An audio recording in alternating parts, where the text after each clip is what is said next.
Bonsoir à tous. Comment améliorer votre récupération? Comment être plus performant à l'entraînement pendant les courses grâce au sommeil? C'est ce qu'on va voir ensemble ce soir dans cette vidéo. Bienvenue à tout le monde. Bonjour Facebook, bonjour YouTube, coucou à tout le monde. Et si vous nous regardez en replay, vous êtes forcément les bienvenus. Vous pouvez regarder cette vidéo en replay sur la page Facebook Passion Triathlon ou sur la chaîne YouTube si vous êtes présent sur YouTube. Sur la chaîne YouTube, forcément, Passion Triathlon.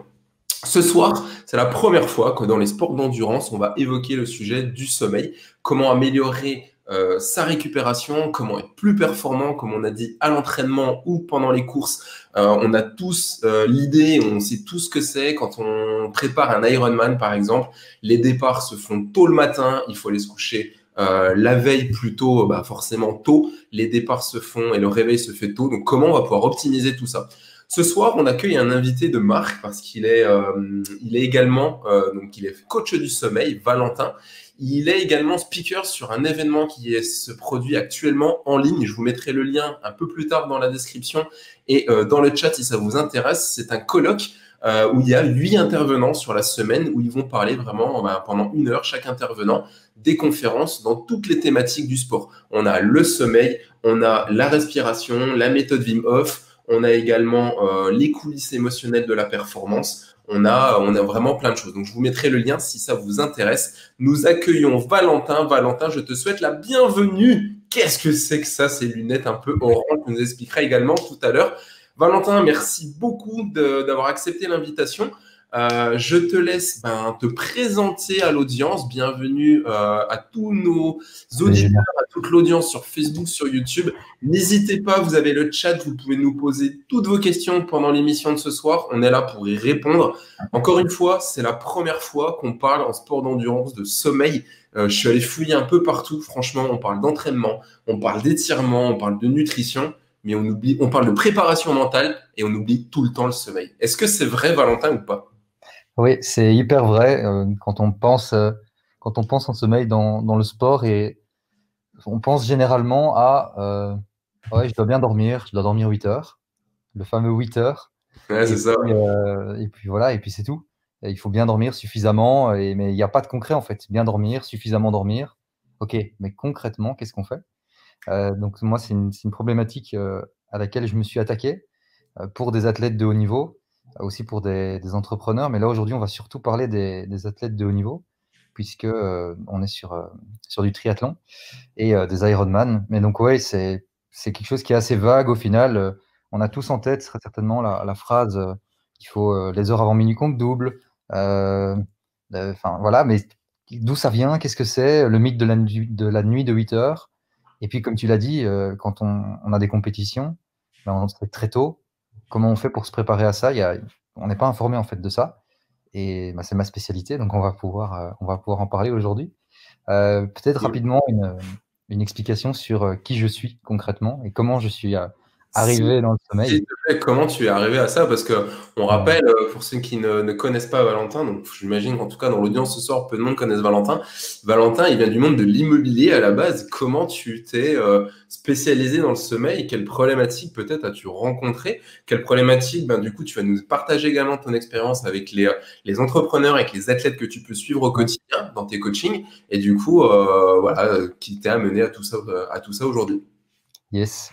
Donc c'est ça à la base. Je suis issu du monde de l'immobilier et puis en fait quand je suis pendant mes études, donc ça remonte quand même à quelques années, je suis parti en Finlande. Et la Finlande c'est un pays nordique et j'y suis parti en hiver. Il se fait qu'en hiver, c'est assez compliqué parce qu'on n'a pas de lumière en Finlande, quasiment pas.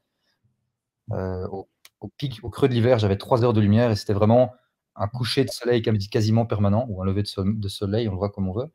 Mais il n'y avait pas assez de lumière. Et donc, je me suis retrouvé en dépression nerveuse, dépression saisonnière. En plus de ça, j'ai travaillé énormément puisque j'ai fait 2 années d'études en 5 mois, puisque j'avais 2 diplômes à faire, un pour l'université en Finlande, un pour l'université dans mon pays. Et donc, c'était très difficile, ce qui fait que j'ai fait un burn-out sur place, tellement j'ai travaillé. Et en plus de ça, je rentrais en vélo par le lac. Je rentrais chez moi, tout simplement, de l'université. Et j'ai fait une chute. Alors, j'avais eu la bonne idée de louer un vélo mais de ne pas louer le casque qui va avec. J'avais des cheveux à l'époque, mais ça m'a pas aidé. Et j'ai fait comme dans les cartoons qu'on voit dans les dessins animés, je suis passé au-dessus du vélo.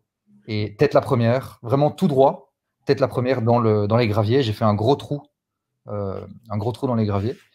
Et j'ai fait une commotion cérébrale. Donc en fait, pour résumer, je me suis trouvé dans un pays dans lequel on parle une langue particulière, que je ne connais pas, avec une commotion cérébrale, avec un burn-out et avec une dépression nerveuse due au manque de lumière, entre autres.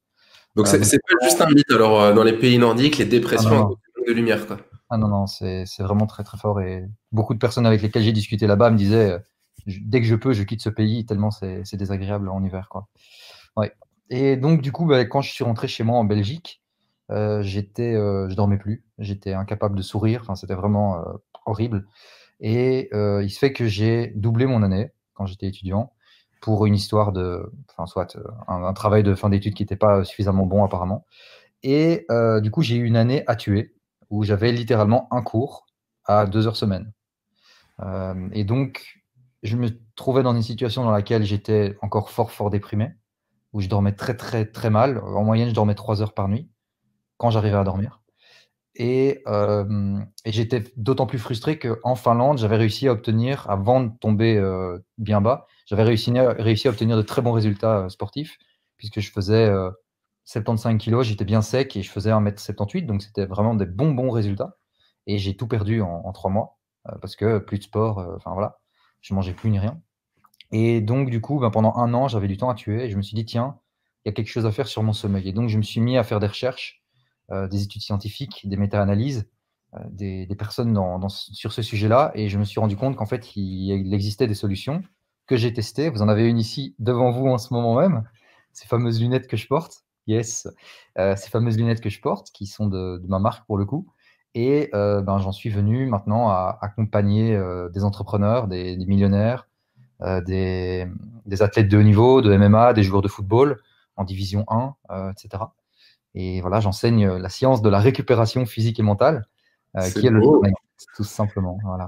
Et Je sais aujourd'hui, pas on si va vous voir comment. c'est ça, hein, il y a vraiment ce côté où, alors déjà, enfin, pour ceux qui sont présents avec nous, faites-nous un petit coucou. Je vais voir passer des pouces, je vais voir passer des cœurs si vous êtes bien présents, si vous entendez bien. Si le sujet vous intéresse, allez-y, cliquez, dites-le nous dans le chat, que vous soyez sur YouTube, que vous soyez sur Facebook, peu importe. Euh, on a affaire ce soir à quelqu'un qui est quand même assez puissant. Je ne sais pas si vous vous en rendez compte encore pour le moment. Il paraît pas comme ça avec son crâne rasé et son accent belge. Par contre, je pense que je ne me trompe pas, Valentin, en disant quand même que tu côtoies les plus grands, tu Ouais. côtoies certains plus grands sportifs de haut niveau parce que, alors, ça fait peur aux gens quand tu dis on est là pour parler à des sportifs de haut niveau. Ce soir, les gens qui nous regardent ne se prennent pas pour des sportifs de haut niveau. On n'est pas des sportifs de haut niveau. Les gens trouvent qu'on l'est parce qu'on réalise des exploits sur le monde du trail de longue distance ou du triathlon longue distance, peu importe. Ouais. Donc, ils nous prennent un peu pour ça. Mais le mentor quand même de Valentin, c'est quand même le coach du sommeil de Cristiano Ronaldo, si je ne m'abuse. Donc, on est quand même sur, vous voyez, à n'importe quel niveau, c'est des gens qui vont se faire aider, qui vont se faire accompagner pour aller optimiser certaines choses.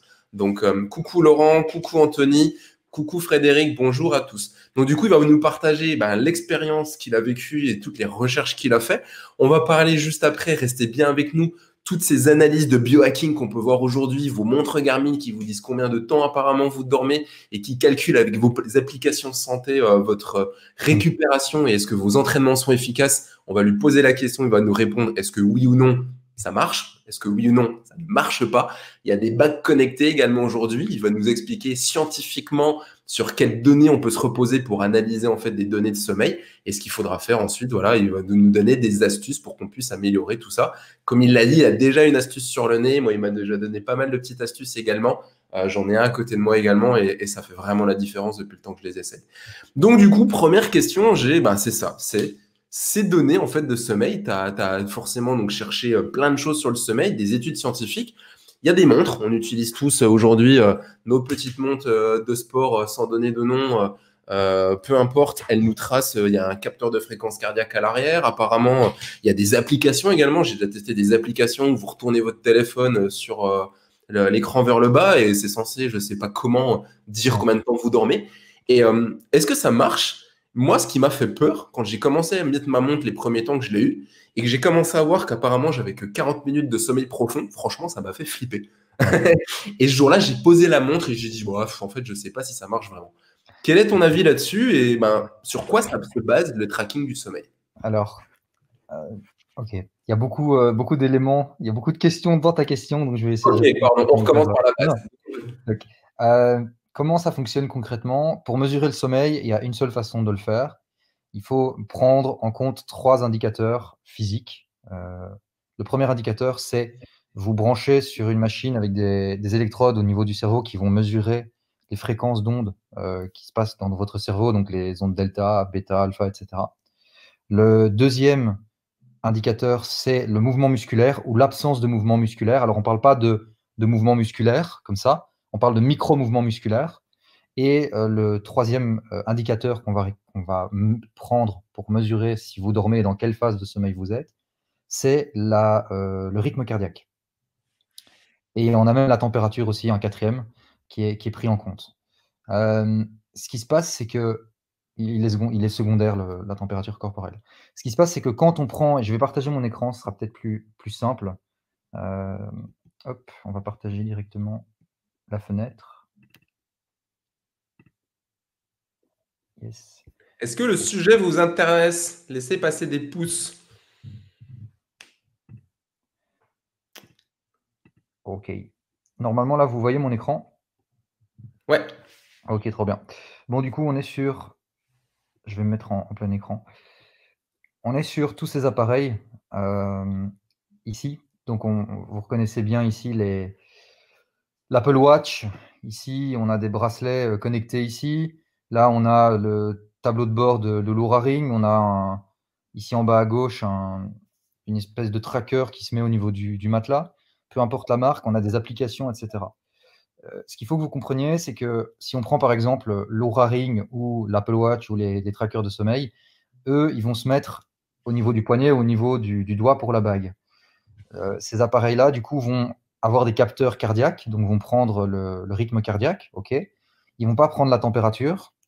Ils vont pas non plus prendre les micro-mouvements musculaires ou l'absence de micro-mouvements musculaires, puisqu'ils ne sont pas capables, un bracelet n'est pas capable ici de venir se mettre sur les bons muscles et de mesurer les mouvements musculaires ou pas. Donc, c'est déjà à ce niveau-là, on a un problème. Et puis, si on prend encore ce bracelet ou la Oura Ring ou l'Apple Watch, ou les applications avec le smartphone reposé, l'écran face contre la table de nuit, à côté de nous, ils ne sont pas branchés à notre cerveau. Enfin, je pense pas. En tout cas, je vois pas comment ils feraient. Et donc, en fait, ils ne sont pas en mesure de mesurer le sommeil. Ce que ces applications et toutes ces marques font, en fait, c'est qu'elles essaient de créer des algorithmes, et Oura Ring est le plus avancé pour ça, mais ça ne fonctionne pas vraiment. C'est de créer des algorithmes qui, en fonction du sommeil de leurs utilisateurs et du feedback que les utilisateurs donnent, de comment ils se sentent, ils vont essayer de se rendre compte de comment la personne dort. Mais au final, moi, j'ai eu l'Apple Watch et j'ai eu un bracelet comme ça pour mesurer mon sommeil. Je suis dans mon lit ou je suis assis dans le fauteuil le soir en train de lire, elle va penser que je dors. Ouais, Parce c'est que vrai. je suis immobile, parce qu'elle ne capte pas de mouvement, alors que j'ai le bras qui est posé à gauche, je ne bouge pas pendant une vingtaine de minutes, et elle pense que je suis en sommeil léger, ce qui est complètement faux. Donc ces appareils-là ne fonctionnent pas du tout pour mesurer le sommeil. Et en fait, ça crée même un problème dans notre société. C'est ce qu'on appelle l'orthosomnie. C'est écrit ici en dessous, en bas du slide, en bas de l'écran. C'est-à-dire qu'on n'a pas d'éducation et on va utiliser des technologies qui sont hyper intrusives parce que jusqu'à il y a encore peut-être 10 ans, on n'utilisait pas toutes ces technologies-là. Et tout d'un coup, boum, on se retrouve avec toutes ces technologies qui nous se baladent avec nous, qui sont à côté de nous dans la chambre, et on va regarder justement se mettre à stresser. Ça va créer de l'orthosomnie. Alors j'ai mis la définition parce que c'est vraiment important de comprendre que ça existe, et c'est de plus en plus observé par des médecins. Je suis dans un groupe, un comité de médecins avec des médecins, des prix Nobel, etc. Et on discutait entre autres de ce sujet-là lors du dernier colloque qu'on a fait. Et en fait, l'orthosomnie, c'est voilà, c'est la quête d'un sommeil parfait, sans insomnie, sans cauchemar, avec des cycles réguliers, etc. pour être en pleine forme, mais ça devient contre-productif parce que c'est omniprésent et finalement, on finit par être obsédé est stressé et on vient à perdre le sommeil à cause de ça. Et donc, ce que j'ai vraiment envie de vous expliquer là maintenant, que j'ai vraiment envie que vous compreniez, parce que c'est hyper important. Je vais arrêter de partager l'écran pour que vous me voyez bien en train de vous expliquer ça. Ce qui est vraiment, vraiment important, c'est arrêter de mesurer votre sommeil avec ces outils-là. Pourquoi vous devriez? Parce que je vous ai prouvé en quelques minutes que ça ne fonctionne pas, puisqu'ils sont pas. On n'est pas dans une clinique du sommeil ici où on va mesurer votre sommeil. Donc, ne faites pas ça. Vous allez dépenser de l'argent, vous allez avoir des données qui ne sont pas exactes. Alors peut-être qu'elles sont exactes, hein. Une horloge, 2 fois par jour, elle va indiquer 2 fois par jour la bonne heure, même si elle est à l'arrêt, s'il n'y a pas de pile dedans. Mais c'est pas pour autant qu'on sait quand elle a raison. C'est ça le problème. Donc ne le faites pas, parce qu'en plus de ça, ça peut créer de l'anxiété, ça peut entretenir, ça peut vraiment entretenir un mauvais sommeil en fait. Alors, je n'ose même pas imaginer quand vous êtes en train de préparer un triathlon, vous êtes à 2 jours, vous êtes la veille du triathlon, et vous avez cette montre qui vous dit mec, t'as pas dormi, vous vous réveillez le matin avant le triathlon, boum. Déjà qu'il faut quand même une préparation mentale, et vous vous mettez en mode, enfin, vous allez donner la puissance, comment dire, le contrôle de votre mental que vous avez préparé pendant des mois, vous allez le donner à une montre qui indique mal les données, quoi. Enfin, selon moi, c'est pas une bonne idée. Ouais, c'est Je pas vous cohérent. encourage à ne pas le faire. D'ailleurs, on ne mesure pas le sommeil des athlètes de haut niveau. Thierry Henry, Ronaldo, pensez à n'importe quel athlète de haut niveau, Lewis Hamilton. Lewis Hamilton applique la méthode que je vais en partie vous enseigner aujourd'hui, parce qu'on ne va pas avoir le temps de tout voir, mais on ne mesure pas son sommeil, ça sert à rien. C'est Donc, inutile.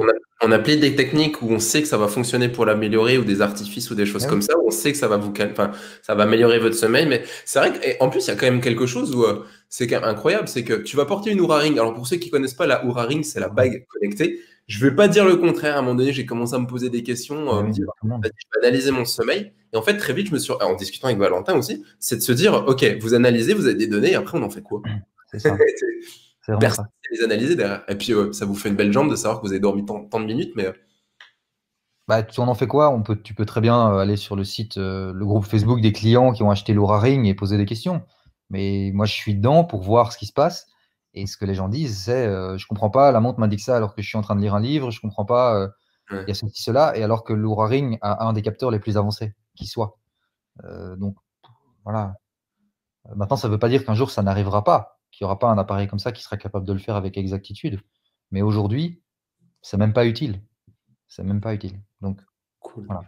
Donc Très bien. enlevez-vous ce poids, apprenez plutôt à récupérer en fait. Sachez comment faire. C'est Ok, ça qui eh est ben, on va parler de ça, de la récupération. On a un utilisateur sur Facebook. Si pour que ton prénom puisse s'afficher, tu as normalement dans la description au-dessus, tu as un lien qui te dit clique sur StreamYard pour que tu puisses te connecter. Et voilà, il nous dit Hello, ça tombe à pic cette rubrique du sommeil en yes. plein dedans. Je m'endors vite et il a des réveils nocturnes. On a OK. Anthony qui nous dit également je trouve ça super important le sommeil. Je le vois avec ma vie pro où je dors 4 heures par nuit pour faire des Voilà. séances la journée. C'est compliqué. C'est sûr que Ah oui. c'est peur. Ouais. Je sais pas comment tu fais. Tu es pas encore blessé en fait? Non, Il y en a beaucoup hein, qui dorment pas beaucoup, hein. ouais, je sais. Je sais. J'ai participé, j'ai les résultats d'une enquête qui a été réalisée sur, il y a eu 60 répondants à cette enquête, des triathlètes, des biathlètes, enfin, tous des profils de sportifs Ouais, sport très, d'endurance. très similaires aux personnes qui sont présentes aujourd'hui. Et c'est ce qui ressort. J'ai eu 12 personnes qui m'ont dit je me suis blessé, je dors pas suffisamment, machin. Donc oui, non, il y a vraiment ça. Le sommeil et la respiration, je ne suis pas un expert en respiration, mais le sommeil et la respiration dans le sport, c'est extrêmement sous-estimé. Extrêmement sous-estimé. Mais donc, pour revenir au sommeil, vu que c'est de ça dont on parle, il y avait On une parlera autre. de la respiration avec un intervenant dans quelques Yes, semaines. yes, trop bien, excellent. C'est vraiment un endroit de qualité ici. Je suis très content d'être là. Euh, donc, oui, par rapport à ce que tu disais, tu parlais aussi à un moment du sommeil. J'ai eu que 48 minutes ou 42 minutes de sommeil profond. Il faut bien comprendre une chose, donc il y a différentes phases de sommeil, en effet. Et peut les résumer en sommeil léger, sommeil profond. En réalité, c'est un peu plus complexe que ça. Mais il faut bien comprendre une chose, sans sommeil léger, tu n'as pas de récupération optimale. Et sans sommeil profond, tu n'as pas de récupération optimale non plus. C'est-à-dire que quand on prend le sommeil et qu'on regarde comment les êtres humains dorment, si vous voulez, on va faire une analogie pour que ce soit très très clair pour tout le monde. On a différentes périodes pendant la nuit. En fait, nous, les êtres humains, on dort en plusieurs fois, on ne dort pas en une fois, on dort 5 périodes par nuit, de 90 minutes, 90 minutes, pour les Belges et les Suisses qui regardent. Et donc, on dort 5 fois par nuit. Ce qui veut dire d'abord la première chose, c'est pas grave. C'est pas grave si vous vous réveillez en pleine nuit. C'est normal, c'est OK. Après, si vous vous réveillez en pleine nuit et que vous restez éveillé pendant 2 heures, là, il y a un problème. On est bien d'accord. Mais si vous vous réveillez, le réveil de ah, je me réveille et puis ah ben non, ça va, finalement, je me rendors et vous vous sentez bien parce que vous vous retournez dans le sommeil, ce petit moment très agréable qui peut même donner des frissons, tellement c'est cool. Ben, ça, c'est complètement OK, c'est complètement normal. OK. Et ce qui se passe, c'est que on a différentes phases de sommeil et c'est un peu comme imaginez une sculpture. Vous avez un tas de boue au début avec un sculpteur. Et le sculpteur, il vient d'abord avec des gros outils. Il vient enlever beaucoup, beaucoup de terre. Le but, c'est d'arriver à une sculpture parfaite d'un triathlète, par exemple, qui vient de réussir sa course. Donc, il veut ça comme objectif à la fin de son travail, de sa période de travail. Il va avoir 5 périodes de travail et il va, pendant ces périodes de travail, varier entre des gros outils, peut-être ses mains, et puis des plus fins outils. Ses doigts ou alors un petit pinceau pour faire les détails, etc. Et pendant toutes ces périodes de travail, il va osciller entre les gros outils et les petits outils, puis de nouveau les gros outils, puis le petit outil, etc., etc. Jusqu'à arriver à la fin avec une sculpture qui est parfaite. C'est la même chose avec le sommeil en fait. Le sommeil léger, c'est plutôt les petits outils, et le sommeil profond, on parle plutôt des gros outils. C'est-à-dire que le sommeil profond va plutôt, c'est une tendance, c'est pas tout à fait vrai, mais je simplifie ici parce que c'est pas utile d'aller trop dans le détail non plus. Le sommeil profond permet plutôt d'avoir une récupération qui est physique, mais on a aussi une récupération mentale également. Mais le sommeil léger va lui être beaucoup plus important pour lier de nouvelles informations avec. Donc, vous avez vécu des émotions, vous avez vécu des nouveaux entraînements, peut-être que vous avez appris des nouveaux mouvements ou des nouvelles façons je sais pas, de nager, de courir, de faire du vélo, un changement mental dans votre préparation physique et mentale. Et eh bien, c'est pendant le sommeil léger que vous allez que votre cerveau va combiner ce que vous avez découvert dans la journée, ces nouvelles choses, avec la mémoire à long terme, en fait. Et donc, l'un ne va pas sans l'autre. Parce que vous avez aussi une récupération physique pendant le sommeil léger, mais elle est différente. Donc, ne stressez pas à savoir combien de sommeil profond et de sommeil léger vous avez eu. Et les deux sont importants. Ce qu'il faut aussi que vous compreniez, et c'est de là que vient les heures avant minuit compte double. Cette phrase, les heures avant minuit compte double, elle vient en fait de personnes qui étaient plutôt des paysans. Ma grand-mère, par exemple, racontait cette histoire. Ma grand-mère, elle a travaillé dans des vergers. Elle cueillait les fruits et les fruits dans les vergers, et alors les légumes aussi. Elle avait un potager. C'était son métier. Et elle disait les heures avant minuit comptent double. Bah oui, parce que mamie, elle se levait à 5 heures du matin ou à 4h30 du matin. Et donc, si elle allait dormir après minuit, elle était claquée. C'était fini, on l'avait plus. C'est normal. Elle travaillait physiquement, dur, depuis ses 13 ans ou 14 ans, toute sa vie, comme ça. Et donc, c'était évident que pour elle, c'était ça. Mais aujourd'hui, nous, parfois, on va dormir, il y a des personnes, des personnes que j'accompagne, qui se lèvent à 10 heures du matin. Eux, les heures avant minuit, ils les voient même pas pour dormir. Ils sont encore actifs. Donc, les heures avant minuit comptent double, c'est quelque chose de faux. À la seule différence, il y a quand même une nuance à apporter, c'est qu'on a beaucoup plus de sommeil profond dans les premières périodes de la nuit, les premiers cycles. Les 2 premiers cycles sont vraiment très, très riches en sommeil profond et les derniers cycles sont moins riches en sommeil profond et plus riches en sommeil léger. C'est pour ça que c'est plus facile d'être réveillé le matin, proche de son heure de réveil, plutôt que d'être réveillé au début de la nuit, parce qu'on est dans des phases de sommeil différentes. Okay. Il y a une explication scientifique très simple à ça, c'est que quand on est dans le sommeil léger, on est paralysé, c'est-à-dire qu'il y a une hormone qui est fabriquée, et à partir de C3, donc la cervicale 3, on est paralysé. On ne peut plus bouger le corps. C'est assez problématique parce que vous et moi, quand on était des hommes et des femmes préhistoriques, si on se retrouve paralysé et qu'on n'est pas capable de se réveiller quand un tigre vient nous bouffer ou quand un ennemi de la tribu adverse vient nous bouffer, on ne va pas arriver avec l'évolution aujourd'hui, là maintenant, derrière notre ordinateur, à regarder cette vidéo en replay. Donc, ça veut dire qu'il y a un vrai but de l'évolution qui est, vous êtes paralysé, ok, mais vous êtes capable de vous réveiller instantanément. Donc le chien qui aboie, le scooter qui passe dans la rue, vous allez l'entendre. C'est une question de survie en fait. Donc c'est aussi normal de se réveiller. Vous n'avez pas de problème si vous vous réveillez plus facilement parce que vous êtes parce que vous entendez un bruit, surtout à l'approche du matin. C'est donc d'autant plus important de dormir précisément dans un environnement où vous avez un contrôle de la lumière, entre autres, on va en parler, mais aussi du bruit pour ne pas être dérangé. Et le bruit, ça veut aussi dire le partenaire qui va dormir peut-être avec vous. La veille d'une compétition, Le ben, ronflement ou le ronflement, la personne qui bouge dans le lit, ça peut même être, même en dehors du bruit, la personne qui vient se coller à vous. Il faut comprendre une chose, hein, dormir, c'est une activité profondément solitaire. Profondément solitaire. Il y a d'autres choses qui sont profondément solitaires, mais dormir l'est absolument. Et on a tendance à oublier ça, et parfois, pendant la nuit, on se retrouve avec son compagnon ou sa compagne qui vient se coller à nous. Mais ça détruit le sommeil. Et j'en discute avec mes clients, et ils me disent, ben oui, tu as raison. Et c'est vrai que je me retrouve même le matin en colère contre mon compagnon ou ma compagne parce qu'il m'a réveillé pendant la nuit. D'où le petit monticule de couette qu'on met entre les deux pour faire un peu de barrière, Le quoi. rempart, ouais. Ouais. Ça On vient a aussi Laurent un qui peu, nous demande le sommeil paradoxal. Dans quelle catégorie est-ce qu'il est classé? C'est vrai qu'on en entend parler. Qu'est-ce que c'est? Est-ce que c'est important ou pas? Ou est-ce que c'est encore une notion qu'on nous donne mais qui n'est pas importante aujourd'hui? Très bonne question. Très, très, très bonne question. Alors, le sommeil paradoxal, c'est simplement l'équivalent du sommeil léger. Est-ce qu'il est important? Ben, j'ai expliqué que oui, il était important pour combiner différentes. Le sommeil léger Ouais, va nous permettre de combiner les émotions, ouais, les pour intégrer ce qu'on gros a fait. apprentissages qu'on a eus pendant la journée précédente. Donc, oui, c'est le sommeil paradoxal. C'est le sommeil. Alors, c'est le REM sleep, en anglais, on appelle ça. Donc, Rapid Eye Movement, donc le mouvement rapide des yeux. Les scientifiques sont super originaux. Ils ont constaté que les personnes qui sont dans ce cycle, ce type de sommeil-là, en fait, quand on leur ouvre les yeux pendant qu'ils dorment, bah, ils ont les yeux qui bougent de droite à gauche ou de haut en bas. Et donc, ils ont dit, bah, c'est le mouvement rapide des yeux. Voilà. La phase de sommeil, comme ça, simplement. Donc oui, il est très important. Comme, en fait, toute ta récupération est très importante. Et puis, il y a le sommeil profond. Le sommeil profond, lui, ben, il est aussi important pour récupérer plutôt physiquement. Tout à fait.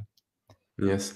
Du coup, petite question comme ça. Mhm. Après un entraînement, il faudra aller faire une sieste pour être en sommeil léger, pour pouvoir intégrer la séance qu'on a fait et le mouvement qu'on a réalisé au final, quoi. Ouais, c'est une très très bonne question. Ça va dépendre de plusieurs choses en fait. Ça va dépendre de l'heure à laquelle tu vas, par exemple, si tu veux, dans ton sommeil, le sommeil, je vais devoir vous parler un peu de termes techniques sur le sommeil, mais je pense que vous êtes là pour ça aussi.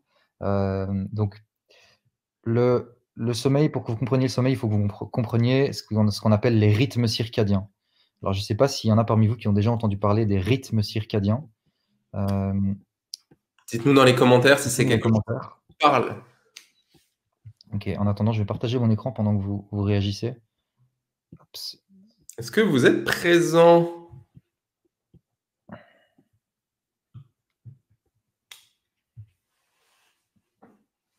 Circadien.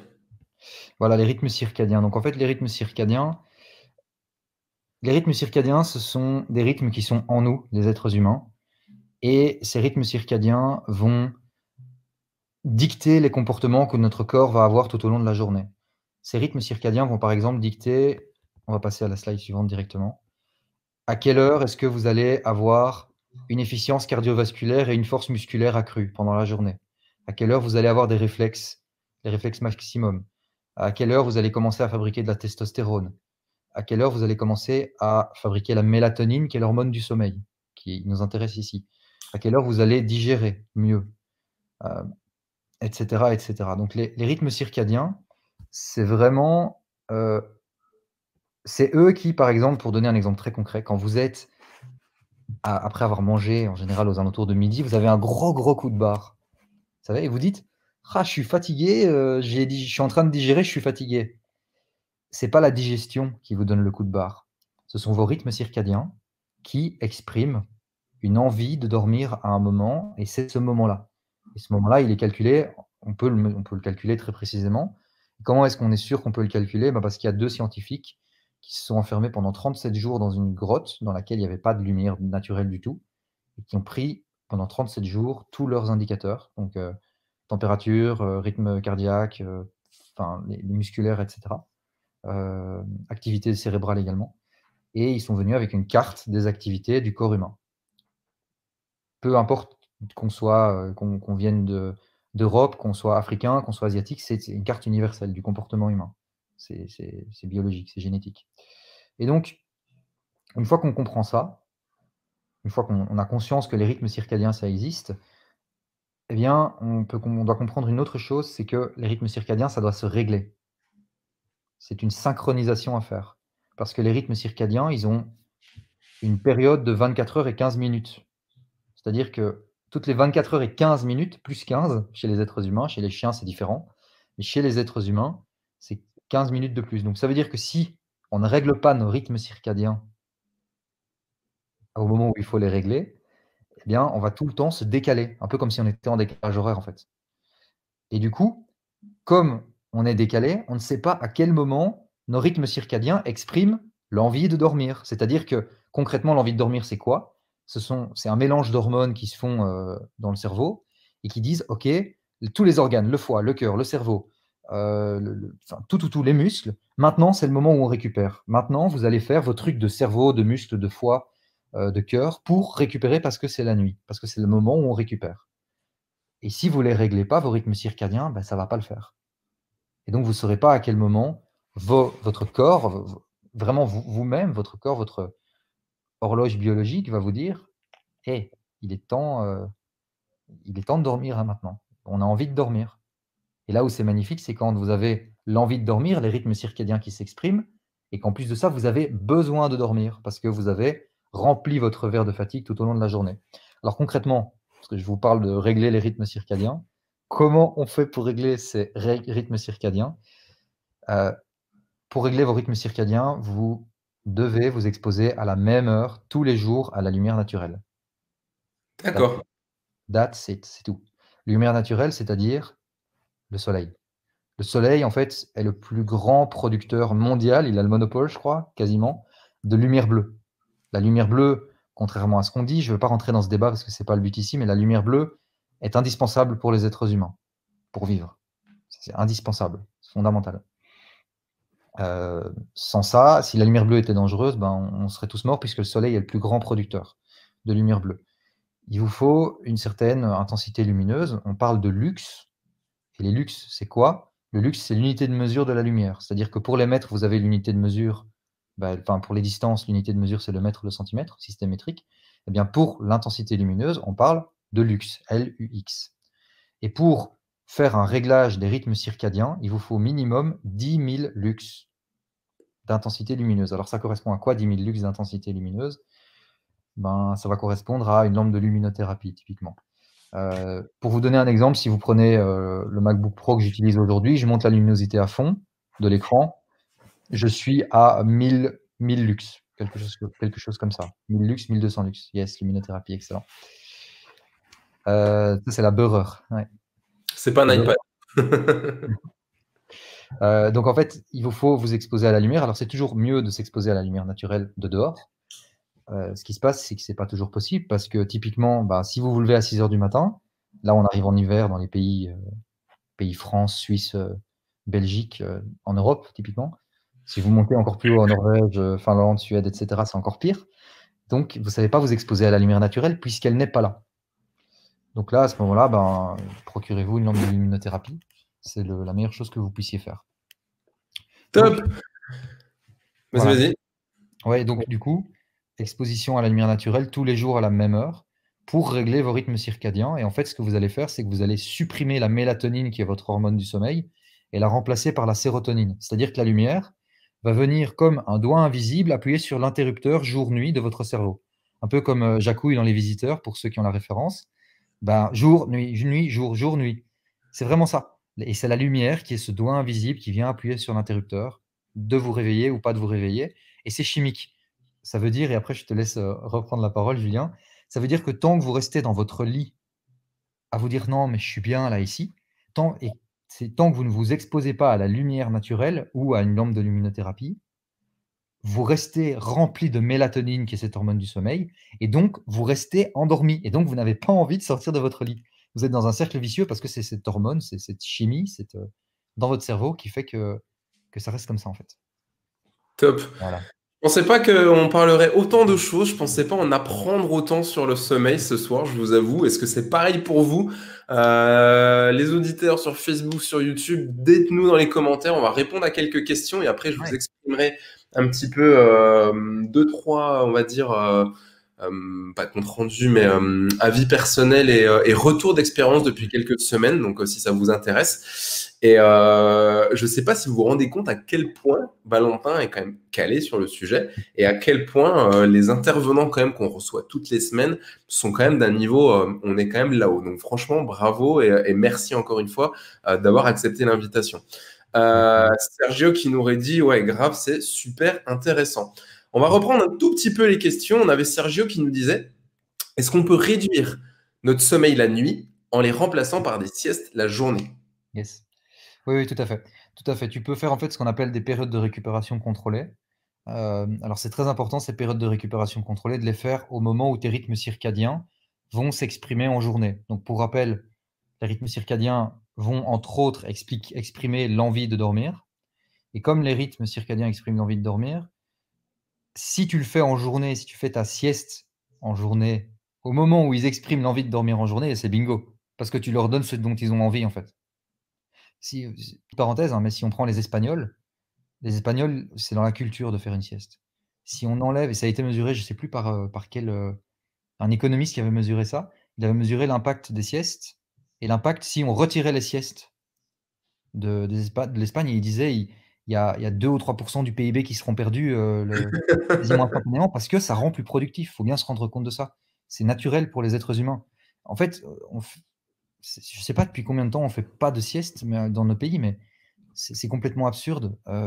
Biologiquement, on est équipé pour faire des siestes. Ça ne va pas autrement. Et c'est pareil, c'est d'autant plus important pour vous qui vous faites des triathlons. Donc, profitez de ça parce que en faisant une sieste, si vous pouvez faire une sieste de 25 minutes, par exemple, 25 minutes, vous serez plutôt, ou 30 minutes, vous serez plutôt sur une sieste de sommeil léger, c'est-à-dire de sommeil où vous allez justement euh, améliorer vos connaissances de ce que vous avez appris, les émotions que vous avez vécues pendant la matinée, euh, aussi les différentes informations que vous avez pu capter, ça c'est une chose. Mais ce que je voudrais vraiment que vous compreniez, c'est que ça déstresse énormément de monde quand je dis ça, et donc je vais vous l'expliquer. Une période de récupération contrôlée, c'est pas juste faire une sieste. Vous n'êtes pas obligé de dormir. Il n'y a pas d'obligation. Une période de récupération contrôlée, ça peut être vous vous posez dans un fauteuil au moment où vos rythmes circadiens s'expriment en journée, et vous allez tout simplement ne rien faire. Laissez votre cerveau vagabonder. Vous pouvez vous mettre de la méditation, vous mettre une musique qui vous fait plaisir, vous pouvez passer un coup de fil à un ami, peu importe ce que vous faites, un moment où vous laissez votre cerveau faire ses trucs de cerveau. Vous pouvez aller dehors, vous balader, marcher dans le parc, peu importe. L'idée n'est pas spécialement de dormir. Si vous sentez que vous vous endormez, laissez-vous emporter par le sommeil. Et en fonction du temps que vous avez devant vous, 25 minutes, 30 minutes, vous pouvez même dormir 90 minutes, 90 minutes, au moment où les rythmes s'expriment. Faut les avoir dans la journée, quoi. On a Faut les Amaury, avoir dans la journée. Ça dépend, oui, ça dépend des personnes, des entrepreneurs ou des athlètes enfin, ouais, je pense aux athlètes de haut niveau, ils prennent le temps parce qu'ils savent que c'est ouais. hyper productif pour eux. Mm. C'est comme s'ils avaient 2 journées en une, quoi. Donc ils Ah, peuvent bien faire sûr. 2 entraînements dans la journée. Du coup, Amaury qui Donc, nous demande si en faisant des siestes, on ne risque pas de s'empêcher de dormir la nuit. très bonne question. Ça va dépendre de combien de cycles tu as dormi la nuit précédente. Imaginons que tu as fait, donc on dort en cycle de 90 minutes, les êtres humains. Si tu fais une moyenne, c'est 5 cycles, donc 7h30 de sommeil. Ok. Si tu dors 3 cycles la nuit précédente, fais une sieste parce que tu vas pas tenir la journée. À 4 heures, c'est fini, tu n'es plus capable de te concentrer. T'entraîner, on n'en parle même pas. Tu vas te blesser, donc ne le fais pas. Fais un entraînement plutôt léger. Et donc, à ce moment-là, non, que du contraire. Ça va te permettre justement de tenir ta journée jusqu'à arriver au moment de dormir. Par contre, Si tu as fait 5 cycles de sommeil et que tu te fais en plus une sieste de 90 minutes en journée, là, tu risques d'avoir plus de mal à récupérer, mais ça dépend. Si tu te décides de te faire 2 entraînements par jour, un le matin, un l'après-midi, tu n'auras pas de mal à endormir parce que ton corps va avoir besoin d'une récupération beaucoup plutôt physique dans ce cas-là. C'est vraiment, ça dépend vraiment des cas. Et puis ça dépend à quel moment. Il y a 2 moments auxquels tu peux faire une période de récupération contrôlée, dont une des activités est la sieste en journée. Il y a celle de début d'après-midi et il y a celle de fin d'après-midi. Celle de fin d'après-midi ne la fait pas dépasser 25 minutes. Parce que si tu la fais dépasser 25 minutes, à ce moment-là, tu vas avoir du mal à t'endormir. Ouais. Parce que tu es trop près de ton heure d'endormissement, en fait. Top. On a Titi qui nous demande comment faire quand on travaille de nuit et qu'on est en décalé. Comment faire quand on travaille de nuit et qu'on est en décalé? Donc, je suppose que Titi, tu dis en décalé par rapport à tout le monde. Ouais, tu sais, c'est souvent, je pense, il veut dire soit il travaille de nuit, soit il va travailler de matin ou d'après-midi. Yes. Ok.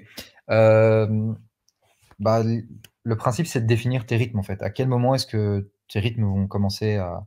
Tu vas les synchroniser. Donc, tu décides, en fait, le matin pour toi. Quel est le matin pour toi? Donc, l'heure à laquelle tu t'exposes à la lumière naturelle. Si tu travailles la nuit, bah, pour toi, le matin, pour ton corps, parce qu'on parle vraiment de ton corps, le matin, ça va peut-être être 17 heures.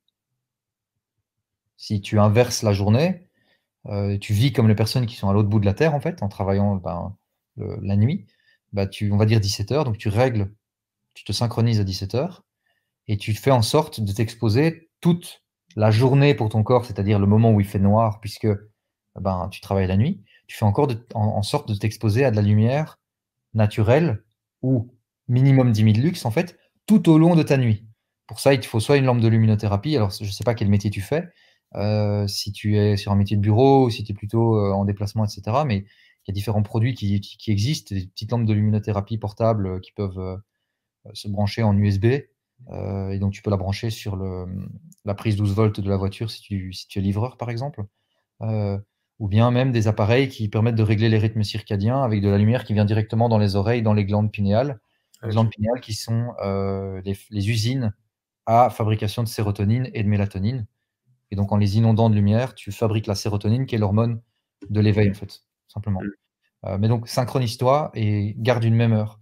C'est d'ailleurs, j'ai accompagné des médecins de garde et deux médecins et une infirmière. Et ils travaillaient de nuit. Et en fait, eux, ils faisaient des shifts où toutes les 6 semaines, ils changeaient d'horaire. Et je leur ai dit, c'est pas possible. Vous ne pouvez pas être en bonne santé en se changeant tout le temps. On appelle ça des rythmes circadiens. Il y a quand même un mot qui est important dedans, il me semble, c'est rythme. Un rythme, ça doit rester rythmé, ça doit rester réglé en fait. Et si toutes les 6 semaines vous les déréglez, ça va pas le faire. Alors oui, on peut changer ses rythmes quand on voyage, etc. Là, il y a des stratégies, mais il faut bien comprendre que c'est des rythmes. Et ces rythmes ont besoin de rester cadrés au même moment, Réglé, ouais. tous les jours à la même heure. Yes. Ouais. Avant de répondre à Sergio, et on avait Frédéric également, je vais vous partager une petite expérience. Donc, Valentin nous a conseillé il y a quelques temps quelques petits artifices. Il en parlera peut-être ou pas. Donc, ces fameuses lunettes justement qui vont permettre de gommer en fait la lumière bleue. Comme il vient de l'expliquer, vous avez compris. Il faut vous caler en fait par rapport à la lumière normalement du soleil pour définir vos rythmes circadiens. Alors moi je les ai pas mises parce que du coup je pensais pas qu'on pourrait en live se dire allez vas-y on va mettre des lunettes. Mais faut vous dire un truc, c'est que les soirs de live, les soirs de coaching, etc. Je m'endors toujours très tard parce que j'ai deux grosses potes de lumière blanche qui sont là. Ouais. J'ai les deux écrans de l'ordinateur et vraiment le corps il est excité en permanence. Plus on est dans l'excitation en fait de l'émission. Donc vrai et des lives et des coachings. Donc Yes. première chose, ça joue vachement. Quand je suis pas là-dedans, je mets les lunettes. Vous pouvez demander à ma femme tous les soirs quand je rentre. Voilà, si je suis un peu sur l'ordi, sur la tablette ou quoi, ou même si on regarde un coup là, un film, de mettre ces lunettes, vous sentez votre cerveau qui se pose. Mais vraiment, je trouve que vous avez les ondes cérébrales qui tombent Ouais, complètement. c'est ça. Quand vous les enlevez, vous vous sentez agressé et ça vous prépare à aller vous coucher. Et vraiment, quand après vous posez tout, vous couchez, vous êtes bien, vous n'êtes pas surexcité par la lumière. Dis-moi si je me trompe, en tout cas, dans mon retour d'expérience, Valentin, mais moi, c'est ce que j'ai ressenti, en tout cas. Tu as 100% raison. En fait, c'est vraiment ça. Tu vas calmer. Tu vas calmer ton cerveau. En fait, il y a deux êtres humains qui ont changé radicalement le monde dans lequel on vit. Le premier, c'est Thomas Edison avec l'invention de l'ampoule, où il a sorti littéralement en quelques années, le temps que son invention se propage partout, il a sorti le monde de l'obscurité en soirée et pendant la nuit. C'est-à-dire que ces ampoules émettent de la lumière bleue, et il suffit d'avoir une toute petite quantité de lumière bleue, la veilleuse de la télévision dans votre chambre, si vous avez une télévision dans la chambre, la veilleuse suffit à empêcher la fabrication de mélatonine, qui est l'hormone du sommeil. Et sans mélatonine, vous ne savez pas dormir. Vous avez ce qu'on appelle un sommeil poubelle. Et en fait, le fait de mettre ces lunettes ici va permettre de bloquer cette lumière bleue. J'ai parlé d'un deuxième gars. Le deuxième gars, il a inventé l'iPhone. Steve Jobs, bah, il a réussi à populariser tous les appareils électroniques, l'ordinateur, le personnel, le téléphone, etc. Ce qui fait que c'est en fait exactement comme si on avait des mini-soleils qui nous éclairaient le visage, en fait, et les yeux. Et ces mini-soleils, bah, ils émettent de la lumière bleue, et la lumière bleue, elle fait en sorte qu'on reste éveillé. Donc, à des moments où on n'est pas censé s'exposer à la lumière bleue, c'est ça le truc. Quand on était des hommes et des femmes préhistoriques, le soleil se couchait, il était couché, il y avait le feu n'émet pas de lumière bleue, et voilà, c'est tout. Et donc on s'endormait naturellement. Il y avait ce signal d'absence de lumière, ok, on va dormir. Donc Ouais. mettre les lunettes ici, Avec les années, vous voyez, hein, ouais, si vous voulez. on voit la vie en orange. Mais en plus, c'est génial parce qu'en plus, ça va avec la couleur de Passion Triathlon. Moi, j'adore. Ouais, c'est ça. Donc ces lunettes-là, en fait, le bleu est l'opposé de l'orange est l'opposé du bleu, le bleu est l'opposé de l'orange. Et donc les mettre bloquent 100% de la lumière bleue, ce qui fait que c'est comme si vous étiez au coin du feu pour votre corps, votre cerveau. Donc Yes, voilà, tout top. simplement. Donc, ouais. Les Voilà. téléphones, vous avez tous remarqué, depuis quelques années, on a le mode night shift sur le téléphone où justement vous avez l'écran du téléphone qui est moins bleu, qui est un peu orange, mais ça ne suffit pas. S'il Non. faut rajouter ces lunettes, vraiment, c'est hyper intéressant. En fait, Deuxième outil, la tablette de luminothérapie. Je l'utilise tous les jours, tous les matins quand je me lève maintenant. Et en fait, je m'étais pas rendu compte à quel point, ce qu'ils viennent nous décrire ce soir, c'est que ça définit vos cycles. Vous vous levez, on a changé d'heure, donc là, on est revenu avec un soleil un petit peu plus tôt. Par contre, la semaine dernière, il faisait nuit tard le matin, et plus on va rentrer dans l'hiver, plus ça va reprendre. Vous êtes endormi jusqu'à ce que le soleil vous réveille. La semaine dernière, à Montpellier, il a fait très mauvais, il y a plu, il faisait gris. J'ai pris la tablette, je l'ai mise sur le meuble à côté de ma table donc au cabinet de kiné à Pérols. Alors ça a fait rire tout le monde pendant la matinée, sauf que ce jour-là, je vous garantis que je n'ai pas été fatigué de toute la journée. J'avais une patate d'enfer et à 17h, j'étais encore en mode pump it up, quoi. Et c'est là que je me suis dit, ok, à quel point c'est hyper important. Et j'en ai vraiment pris conscience à ce moment-là, quoi. Ouais. Et c'est d'autant plus important que nous, les êtres humains, on a été faits pour être dehors, en fait, et s'exposer à la lumière naturelle. Et on vit dans un monde où maintenant, on a de la lumière artificielle qui vient, on a de la lumière bleue qui arrive quand on n'en a pas besoin, et quand on en a besoin, on n'en a pas.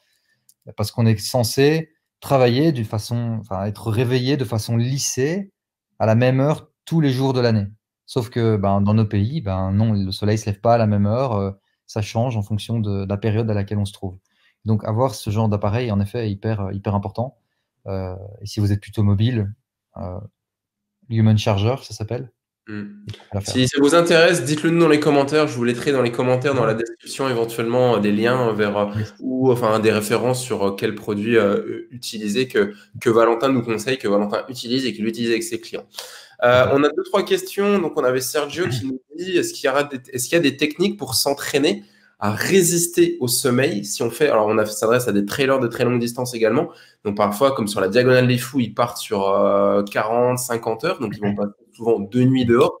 Est-ce qu'il y a des techniques pour s'entraîner à résister la nuit au sommeil quand on fait un trail de nuit? Non. Enfin, oui, si, il y a des techniques. Ça va nécessiter une préparation. Bon, déjà, ce qu'il faut comprendre, c'est que si tu es réglé sur un rythme de journée et que tu es la nuit, tu vas t'empêcher d'avoir, au moment où tu vas dormir, tu vas être actif et donc ça va être difficile. Donc la première chose que j'aurais tendance à te dire, c'est expose-toi à de la lumière pendant ton trail, pendant la nuit, pour rester réveillé, pour avoir de la sérotonine. On va repartir avec la tablette. Non, mais à ce moment-là, tu prends un Human Charger. Tu prends l'Human Charger, c'est un petit appareil, ça a la taille d'un MP3, hein, avec des petits écouteurs. En plus, ils ont sorti la nouvelle version qui se met autour du cou et tu peux même écouter de la musique en même temps, tu vois. Donc, Ouais, tu te mets ça, tu te fais un petit shot toutes les 90 minutes, 90 minutes, et ça va te permettre de rester réveillé. Maintenant, lutter contre le sommeil, non. Euh, ton cerveau, c'est pas toi qui as le contrôle. Quand ton cerveau veut dormir, il t'éteint. C'est ce qu'on appelle des micro-sommeils. Et il est impossible pour les êtres humains d'avoir contrôle dessus. Impossible. Il y a des mecs qui ont essayé, qui se sont vantés de savoir le faire. On les mettait dans une clinique du sommeil avec l'électroencéphalographe, etc. On mesurait et on leur demandait, OK, bah, vous nous dites à quel moment vous sentez que vous vous endormez. Et le mec, toutes les personnes disaient, ah là maintenant je sens que je m'endors. Et en fait, d'après l'appareil, il dormait déjà depuis une minute. Donc il y a pas, on s'en rend même pas compte en fait des micro-sommeils. Donc la seule chose à faire, ce serait de te régler, de te mettre en fait en horaire de nuit. C'est-à-dire il faut te mettre un peu comme si tu voyageais à l'autre bout de la Terre. Ben, on va te régler pour pour que tu puisses être réveillé en pleine forme pendant la nuit au moment de ton trail. Mais ça signifie que tu vas être en décalage horaire pendant 12 jours, quoi, si c'est complètement inversé. Donc 12 jours de décalage horaire, c'est chaud. Donc à ce moment-là, moi, ce que je te conseillerais de faire, c'est Human Charger dans les oreilles pendant la nuit, pendant la course, pour avoir de la sérotonine et alors bien profiter d'une sieste récupérative en journée, enfin, avant le début du trail, et de bien dormir au moins 5 cycles par nuit, enfin par période de 24 heures, pendant les 7 jours qui suivent, enfin qui sont juste avant. Et ouais, tu peux également utiliser des espressos. Donc tu te fais un shot de caféine à certains moments, juste au début de la course, et à certains moments pour retarder le besoin de sommeil. Tu peux également appliquer des gels qui se mettent sur la peau directement, des gels de café qui contiennent de la caféine, qui est un excitant naturel et qui va te permettre qui n'est pas un produit dopant et donc c'est autorisé. D'ailleurs, Ronaldo, Thierry Henry, etc. utilisent ces produits-là, mais mes clients champions de MMA, de boxe utilisent aussi un shot d'espresso avant un combat et ils défoncent tout. Donc voilà des petites astuces que tu peux utiliser qui sont très abordables. Top. Alors du coup, on a quelqu'un qui répond à un commentaire. Alors, il est un peu long. Guilain qui nous dit Sam, bien, je crois que tu es hyper actif. Ah, tu as bu derrière la tête. Alors, du coup, le commentaire de. Alors, il est un peu long. Bonsoir, j'ai un sommeil perturbé. À savoir, je me réveille plein de fois pendant la nuit et je me réveille de bonne heure. Mais du coup, il n'est pas forcément fatigué, Sam. Ce qui est surprenant, c'est la même histoire quand il prépare des triathlons de longue distance. Plus il s'entraîne, moins il dort tout en pouvant enchaîner les journées d'entraînement. Et pourtant, j'aimerais bien dormir d'une traite, même si ce n'est que 6 heures, que faire? Bah, je ne vais pas répondre à la place de Valentin, mais tout à l'heure, tu nous as quand même dit que du coup, bah, c'était pas une obligation de dormir tant d'heures, mais que du coup, si tu es dans tes cycles et que tu t'es pas fatigué, qu'est-ce que tu pourrais lui répondre? Euh, je... Ok. Imagine tu rentres dans un bar, tu es complètement sobre, tu rentres dans ce bar, tu pousses la porte, et là tu vois un mec qui est complètement bourré et qui est avec ses clés en main, ses clés de voiture. Et il est là, non, mais t'inquiète, tu peux rentrer chez moi. Et alors il prend la clé de la voiture et il essaie de démarrer la voiture en tournant la clé dans la porte du bar. Toi, tu le vois qu'il est complètement bourré. Lui, il s'en rend pas compte. Et pourquoi je te parle de ça? Parce que quand on est en manque de sommeil, quand on dort 6 heures par nuit, on est ce qu'on appelle en manque de sommeil et on ne se rend pas compte qu'on est en manque de sommeil et qu'on sous-performe. C'est-à-dire Hmm. qu'aujourd'hui, tu as peut-être de très très bons résultats, des résultats dont tu es tout à fait satisfait.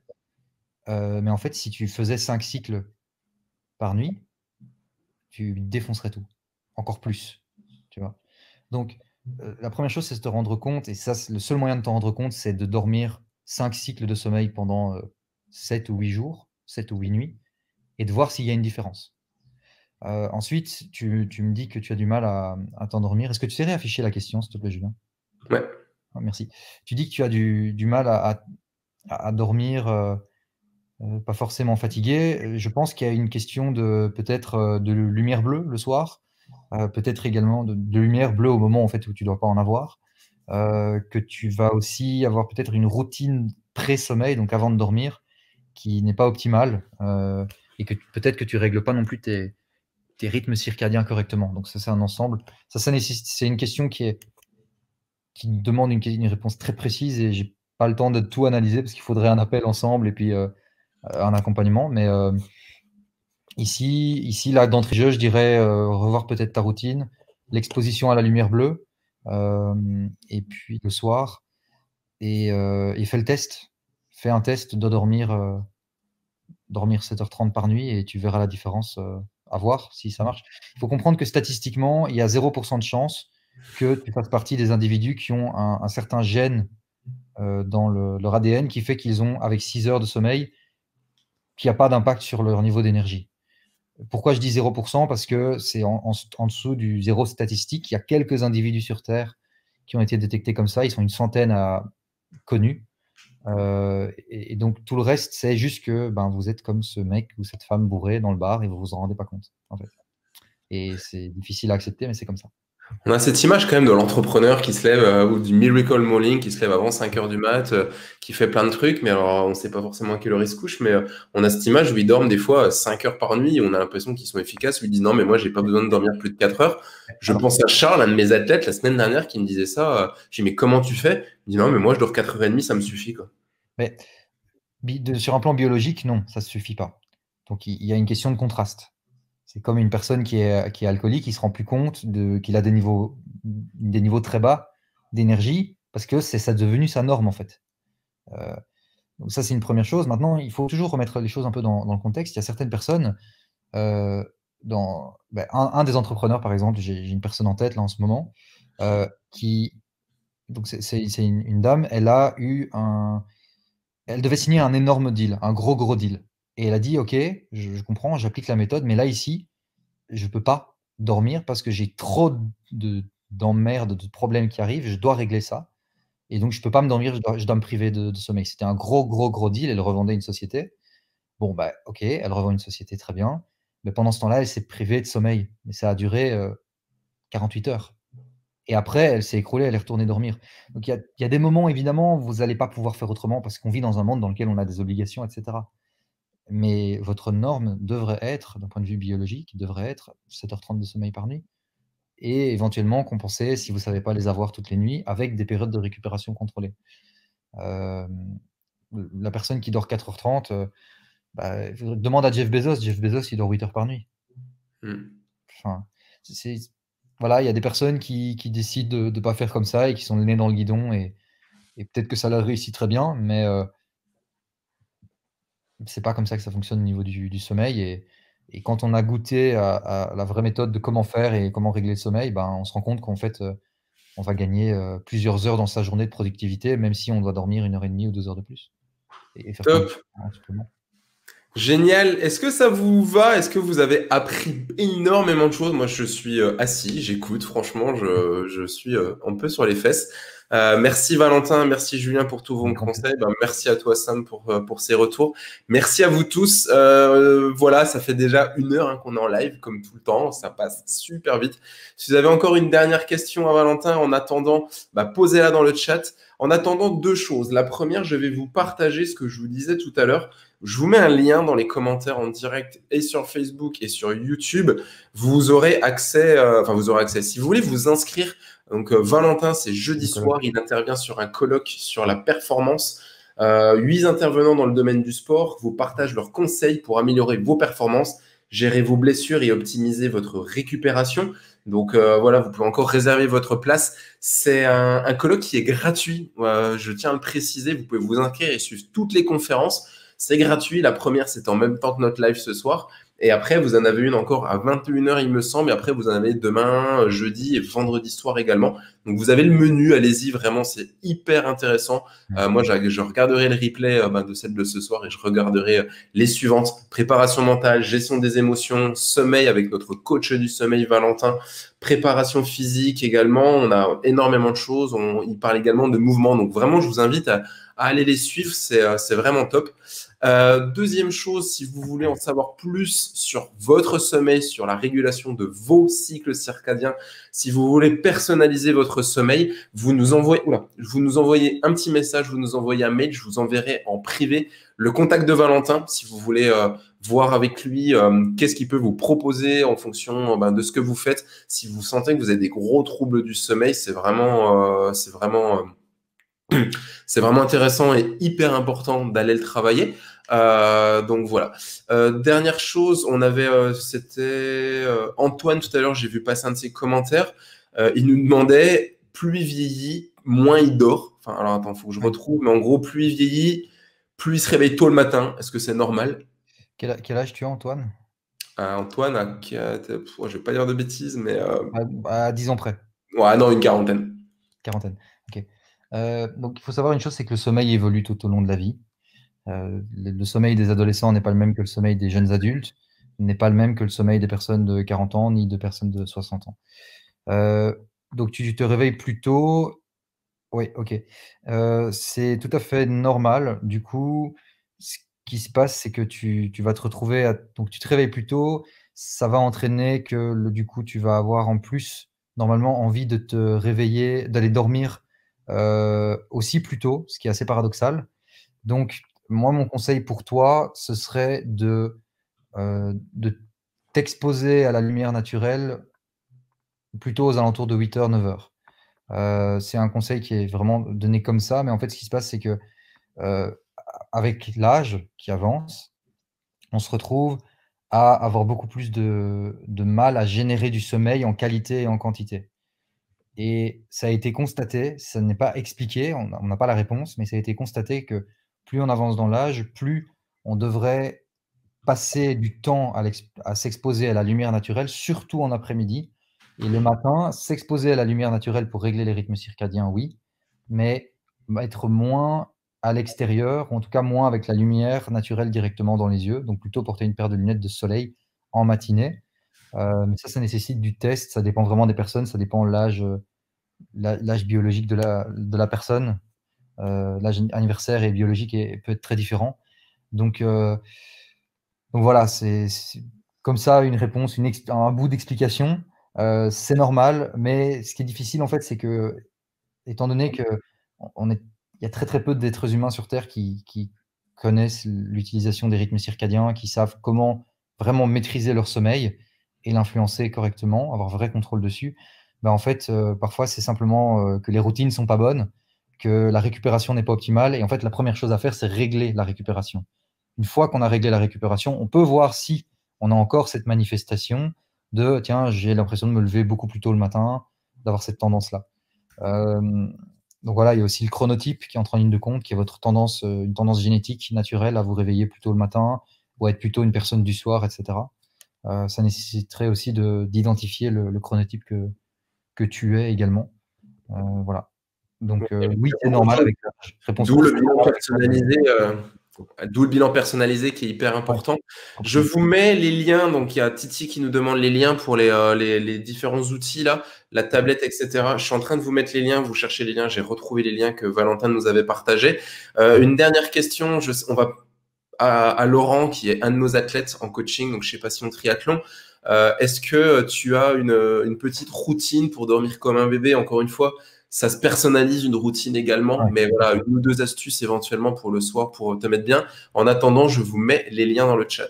yes, bien sûr. Pour te répondre, Titi, la première chose, donc Lolo. c'est Titi hein, qui a posé la question. Non, Titi il nous disait il veut les liens, je lui Ah donne oui, donc pardon. Laurent. Laurent, ok, merci. Donc Laurent, pour te répondre, 90 minutes avant d'aller dormir, minimum, tu te mets dans l'obscurité.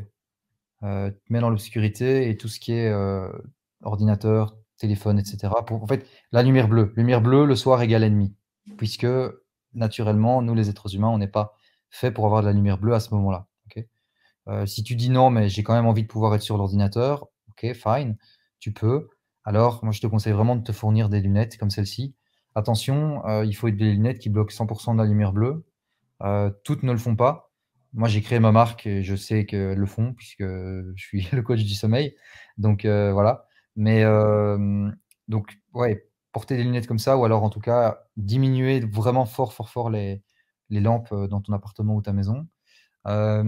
Également, l'idée, c'est vraiment de laisser son cerveau faire ses trucs de cerveau le soir. Ces trucs de cerveau le soir, c'est quoi? Il y a un pré-téléchargement à faire en fait de tout ce que tu as vécu. Tu as vécu des émotions, tu as eu des nouveaux apprentissages, des nouvelles expériences. Et bien tout ça, il faut laisser le temps à ton cerveau de le pré-télécharger pour que ce soit utilisé la nuit. Si tu laisses pas du temps à ton cerveau pour pré-télécharger, qu'est-ce qui va se passer? Eh ben, tu vas te mettre dans ton lit, tu vas te dire allez maintenant on dort, et tu vas te retrouver à regarder le plafond et te dire mais pourquoi j'arrive pas à m'endormir? Tout simplement parce que tu vas te mettre à ruminer, tout simplement parce que tu n'as pas laissé ton cerveau pré-télécharger les données. Donc ce que je te conseille de faire pour ça, c'est de faire une activité qui est physique, douce, et qui va pas demander de grandes réflexions. Je te donne un exemple, tu peux repasser, tu peux plier le linge, tu peux préparer tes affaires pour le lendemain, tu peux préparer ton sac de sport. Toutes ces activités qui demandent pas, grandes, de grands efforts mentaux ni physiques et qui vont permettre à ton cerveau de vaquer à ses occupations. Pas manger 3 heures avant avoir terminé de manger 3 heures avant d'aller dormir pour que la digestion soit terminée. Hem, voilà, c'est toutes des choses comme ça que tu peux faire, mais le plus fondamental, lumière bleue, bloquer la lumière bleue. Sans ça, pas de mélatonine, sans mélatonine, pas de sommeil. Point. C'est chimique. Top. Ça n'enlève pas, si vous avez des problèmes médicaux, de consulter un spécialiste, de Ouais, consulter un médecin éventuellement du sommeil. On vous donne des conseils. ouais, ouais. Nous ne sommes, enfin, je suis professionnel de santé. Avec Maxime, avec mon associé, nous sommes professionnels de santé. On peut avoir diverses formations, diverses spécialisations en naturo, etc., qui peuvent vous aider. Valentin est un coach du sommeil qui va vous permettre de vous personnaliser un bilan en fonction de vous, etc., et de vous donner toutes les astuces pour créer ça. On vous en a donné, je pense, énormément ce soir. Ça fait bientôt 1h10 qu'on est ensemble. On vous a partagé énormément de choses là-dessus. Mais nous ne sommes pas des médecins, nous ne sommes Ouais, pas vraiment des gens, voilà, s'il y a un problème médical derrière, n'oubliez pas, il y a des spécialistes super. là-dedans avec des études scientifiques, vous allez passer la nuit, etc., pour aller Ouais, ouais. détecter Et différentes. d'ailleurs, c'est pour ça le bilan personnalisé est toujours très, très important aussi pour ça, pour savoir si la personne, a des problèmes de santé et si c'est le cas, et que la personne veut travailler avec moi, je travaille en collaboration avec le médecin. Donc, on passe pas soit par le médecin traitant ou le médecin, le kiné ou peu importe et on voit comment faire correspondre l'accompagnement du sommeil dans ce cas-ci avec moi et c'est le médecin qui donne son aval ou pas. Je donne un exemple, j'ai travaillé avec une dame qui avait des problèmes cardiaques, souffle au cœur avec de l'arythmie et cetera. Tout ce qui lui était proposé était validé par son médecin pour que lui sache ce qui se passe chez sa patiente, qu'il comprenne, aussi parce que si elle n'avait pas une bonne récupération, elle pouvait pas se faire opérer ou l'opération, elle était beaucoup plus à risque. Donc il fallait vraiment travailler de concert avec lui. Donc là, ici, on est dans un cas un peu différent, mais donc oui, même si, vous êtes accompagné, vous avez une blessure ou peu importe, à ce moment-là, je travaille avec le médecin traitant et voilà. Ça Je va vous très donne bien. un petit exemple personnel juste pour terminer là-dessus. À l'école de kiné, on a eu pas mal de cours sur le sommeil, etc. Et un jour, j'ai été un peu désigné d'office pour aller passer la nuit à l'hôpital pour faire une étude sur le sommeil. C'était juste, en fait, avec notre prof, on était deux pour pouvoir justement montrer un petit peu les résultats. Ce que Valentin a décrit en début de live sur les mouvements en fait rythmiques, les petits mouvements parasites, les mouvements au niveau des muscles qui peuvent témoigner de micro-réveils au niveau du cerveau, le prof nous avait fait une petite blague en disant donc vous êtes filmé et moi je bougeais énormément et j'avais toujours les jambes qui faisaient comme ça. Et là il fait une petite blague, il me dit bah ça peut être un cancer. Donc la blague elle passe un petit peu là, mais il dit non bon allez blague mise à part, ça peut être une carence en fer. On a fait une prise de sang, j'étais carencé en fer à cette époque-là, j'avais 20 ans et en fait l'étude du sommeil, voilà, j'y étais pas allé parce que j'ai des problèmes de sommeil, mais avait montré en fait que par le corps, ça avait témoigné en fait d'une carence ou d'un problème médical. Donc c'est important, ne passez pas à côté non plus, faites toujours des bilans, on fait de la longue distance, c'est Ouais. hyper important de faire des bilans, que ce soit cardiovasculaire, que ce soit des tests d'effort, des bilans médicaux avec les médecins quand même régulièrement. Yes. Je voudrais terminer juste un autre point et après promis, je me tais. Heu, c'est pas parce que, vous ne pouvez pas utiliser des hacks et des méthodes comme le fait, de surperformer avec grâce à un très bon sommeil et de faire mettre sous silence le sommeil pendant la nuit, par exemple, pour faire un trail pendant la nuit. C'est pas possible de performer en utilisant des hacks si vous n'avez pas mis en place une vraie routine solide de sommeil, en fait. C'est impossible. Vous allez juste, essayer de bricoler des trucs et ça va vous risquez de vous blesser beaucoup plus. Donc il faut vraiment poser les bases et une fois que vous avez posé les bases, vous pouvez vous permettre, de temps en temps de faire un écart qui est contrôlé, faut bien on s'entend. C'est un peu comme, le cheat meal. vous faites attention à votre alimentation pour vous préparer, bah, vous pouvez faire un écart à certains moments. Mais l'écart, vous le contrôlez, vous savez ce que vous avez pris comme calories, etc. C'est la même chose avec votre sommeil. Et il suffit de ne dormir que 6 heures par nuit pour les personnes qui sont habituées à dormir 7h30 pour s'en rendre compte en dormant 6 heures par nuit ou moins une seule nuit, ça suffit à complètement nous casser en fait. Donc, faites vraiment pas n'importe quoi. Le sommeil, c'est la base de la santé. Selon les fondations, beaucoup de gens disent que ce sont les piliers. Selon moi, ce sont les fondations de la santé. Donc, posez des bases vraiment solides avant d'essayer des hacks et des trucs parce que vous allez le payer cher.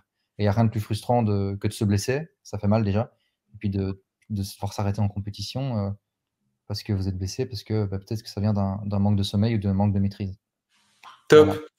Lolo, je te communiquerai les différentes informations pour les lunettes avec grand plaisir. Les amis, vous êtes encore un paquet ce soir. Franchement, merci beaucoup. Ça a été un live qui a été hyper enrichissant, hyper intéressant. Je vais voir passer des cœurs et des pouces en l'air. Allez-y, là, pour terminer ce live. C'est notre marque de fabrique, vous le savez, pouce en l'air 777. S'il y en a qui nous regardent, monsieur Maxime en particulier. Merci encore, Valentin, d'avoir accepté cette invitation. Je te garde une seconde en back-end juste derrière. Merci à tous d'avoir été présents encore ce soir. Si vous avez la moindre question, vous le savez, n'hésitez pas, nous sommes là pour y répondre.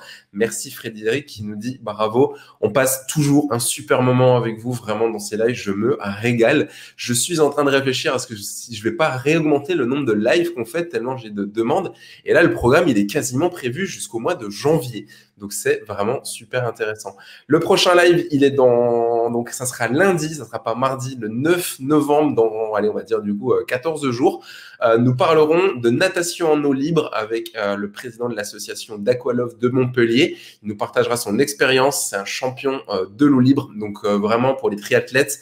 L'eau libre, les techniques d'eau libre, comment arrêter d'être une pierre en eau libre, comment arrêter de prendre des coups et comment enfin se repérer et aller tout droit sur l'eau libre en natation. Je vous dis merci, à très bientôt et je vous retrouve. Vous n'hésitez pas, vous avez le chat, vous avez les commentaires, vous avez le mail contact, je vous le remets, contact@passiontriathlon.com si vous avez la moindre question. Si vous voulez un suivi également dans votre préparation pour la saison 2021 et les courses à venir, il nous reste très peu de places dans le club privé Passion Triathlon. Il nous reste des places également dans l'accompagnement 3.0, mais dans le coaching individuel et personnalisé, il nous reste plus que 4 places cette année. C'est parti super vite. Si vous voulez un bilan personnalisé sur le sommeil, vous nous le dites également. Je vous transférerai les coordonnées de monsieur le coach du sommeil qui a cartonné également. Joli polo, merci. Ils sont tout neufs, on vient de les recevoir, donc il est cool. À très bientôt. Je vous dis bye bye les amis. À bientôt. Ciao, ciao. Bonne nuit à tous.